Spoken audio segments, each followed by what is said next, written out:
રાજકોટમાં 5મી જૂનથી 7મી જૂન સુધી દિવ્ય દરબાર અને સનાતન હનુમંત કથાનું આયોજન થઈ રહ્યું છે. વિજ્ઞાન જથ્થા જે ધાર્મિક આયોજનને આવકારે છે, પરંતુ ધીરેન્દ્ર શાસ્ત્રી છે જે કોઈ જગ્યાએ જાય છે ત્યાં વાદ વિવાદ, વાતાવરણ દોડાય છે, અશાંતિ ફેલાય છે, કાયદો વ્યવસ્થા જોખમાય છે. આ શખ્સ છે એ કથાકાર પણ નથી અને સંત પણ નથી. તેને રાજકીય પક્ષને ઓથ આપનારને કીધું કે 4 બાળકો પેદા કરો, વણમાયકી સલાહ આપી છે. પોતે પણ જે લોકોમાં ખોટો દહેશત ઊભી કરે છે. વિજ્ઞાન જાથા એ નક્કી કર્યું છે કે આ કથા દરમિયાન એના વિરુદ્ધની અંદર સૂત્રોચ્ચાર, એ ધરણાનો કાર્યક્રમ અને જે પરચીની વાત કરે છે, દિવ્ય શક્તિની વાત છે, આ તમામ વસ્તુ અવૈજ્ઞાનિક, અવાસ્તવિક અને બોગસ છે. અમે 3 પ્રશ્નો પૂછવાના છીએ અને એના 3 પ્રશ્નોના સાચા અમારા વિજ્ઞાન મંચમાં આવીને સાબિત કરી આપે તો અમે 50 લાખનું ને 1 કરોડનું ઇનામ જાહેર કર્યું છે. અને જો એ સાચા પડે તો વિજ્ઞાન જાથા કાયમ માટે બંધની પણ જાહેરાત કરી દઈશું. અમને એમાં નિસંકોચ. આ કથાકાર ધીરેન્દ્ર શાસ્ત્રીએ લોકોનું કલ્યાણ થાય, લોકોને સાવધાની થાય તેવું આજ સુધી એક પણ કૃત્ય કર્યું નથી.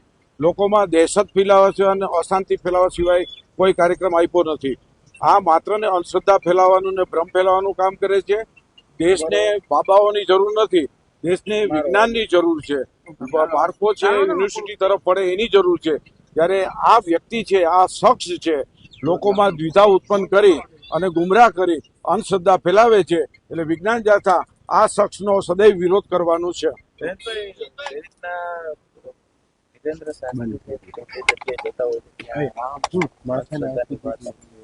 આ પ્રકારે અમુક લોકો વિરોધ કરીને એને ક્યાંક મોટા કરવાનો પ્રયાસ કરતા હોય, કઈ રીતના જુઓ છો? અને ખાસ કરીને ગુજરાતની અંદર અંધશ્રદ્ધા વિરોધી કાયદો છે, તો આની સામે પગલા લેવા જોઈએ. એક તો ખાસ કરીને સરકારે આ ભ્રમ ફેલાવવાના નામે એના અમે ગુનો દાખલ કરવાની પણ વિજ્ઞાન જાથા માગણી કરે છે. અને અત્યારે વડાપ્રધાને ઈંધણ બચાવવા માટેનું જે આહવાન આપ્યું છે તેની વિરુદ્ધનું આ કથાનું આયોજન છે.